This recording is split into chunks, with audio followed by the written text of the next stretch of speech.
रिलायंस जियो दिल्ली, गुरुग्राम, नोएडा, गाजियाबाद, फरीदाबाद और Delhi NCR area में true 5G सेवाएं देने वाली एकमात्र टेलीकॉम ऑपरेटर बन गई है। जियो तेजी से देश भर में ट्रू 5G नेटवर्क को रोल आउट कर रही है। दिल्ली के अलावा मुंबई, कोलकाता, वाराणसी, चेन्नई, हैदराबाद, बेंगलुरु और नाथद्वारा में रिलायंस जियो अपनी सर्विस शुरू कर चुकी है। दिल्ली एनसीआर इस लिस्ट में सबसे नई जगह है, जहां Reliance Jio free unlimited 5G data Delhi NCR के लोगों को देने वाली है। तेलंगाना की राजधानी हैदराबाद के कस्तूरबा सरकारी कॉलेज में एक लैब में रासायनिक गैस रिसाव के बाद कम से कम 25 छात्र बीमार पड़ गए। एक रिपोर्ट के मुताबिक यह घटना शुक्रवार दोपहर को हुई। चक्कर आने और जी मचलने की शिकायत के बाद इन छात्रों को अस्पताल में भर्ती कराया गया है।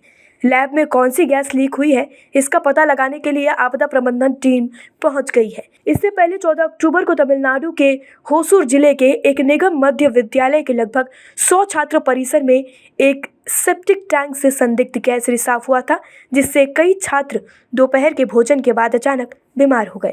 प्रधानमंत्री नरेंद्र मोदी ने पाकिस्तान और चीन का स्पष्ट जिक्र करते हुए शुक्रवार को कहा कि कुछ देश अपनी विदेश नीति के तहत आतंकवाद का समर्थन करते हैं, जबकि कुछ अन्य आतंकवादियों के खिलाफ कार्रवाई को रोककर अप्रत्यक्ष रूप से इसका समर्थन करते हैं।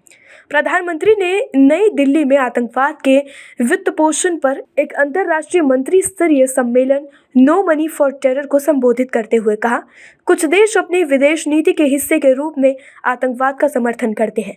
वे उन्हें राजनीतिक, वैचारिक और वित्तीय समर्थन की पेशकश करते हैं।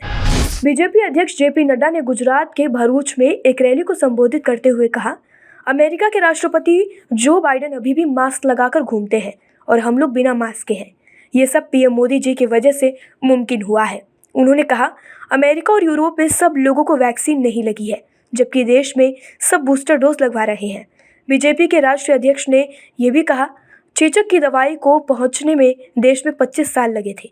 कोरोना की मार में दुनिया की अर्थव्यवस्था धीमी हो गई, लेकिन इस साल भारत ने आज़ादी के 75वें साल में प्रवेश किया और ब्रिटेन को पछाड़कर दुनिया की 5वीं सबसे बड़ी अर्थव्यवस्था बनकर उभरा है। उन्होंने कहा, पहले एयरक्राफ्ट का मतलब होता था अमेरिका, जर्मनी और यूरोप। अब सोच भी नहीं सकते थे कि भारत कभी एयरक्राफ्ट बनाएगा।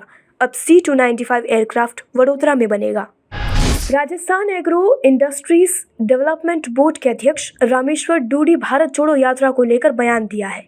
उन्होंने कहा कि राहुल गांधी की भारत जोड़ो यात्रा राजस्थान में सबसे अधिक दिनों तक रहेगी। इस यात्रा से लाखों लोगों का जुड़ाव रहेगा। उन्होंने कहा कि भारत के लोकतंत्र को खतरा है। नरेंद्र मोदी और बीजेपी ने लोकतंत्र को खंडित करने का काम किया है, वातावरण को खराब किया है, जाति धर्म की राजनीति हो रही है। उन्होंने कहा कि लोकतंत्र को मजबूत रखने के लिए ही ये यात्रा निकाली जा रही है। अजय माकन के इस्तीफे के सवाल पर उन्होंने कहा कि कांग्रेस के प्रदेश प्रभारी अजय माकन ने दिल्ली में पार्टी को मजबूत करने के लिए प्रदेश प्रभारी पद से इस्तीफा दे दिया है। दिल्ली में कांग्रेस कमजोर है और वहाँ हमारी सीटें नहीं हैं। उन्होंने सचिन पायलट के सीएम बनने और आला कमान द्वारा नेतृत्व परिवर्तन के सवाल का जवाब नहीं दिया। अब खबरें पाइए सबसे पहले हमारे मोबाइल न्यूज एप्लीकेशन पर। एंड्रॉइड या iOS प्लेटफॉर्म पर जाइए, HW न्यूज नेटवर्क को सर्च कीजिए, डाउनलोड कीजिए और अपनी सुविधानुसार भाषा का चयन कीजिए।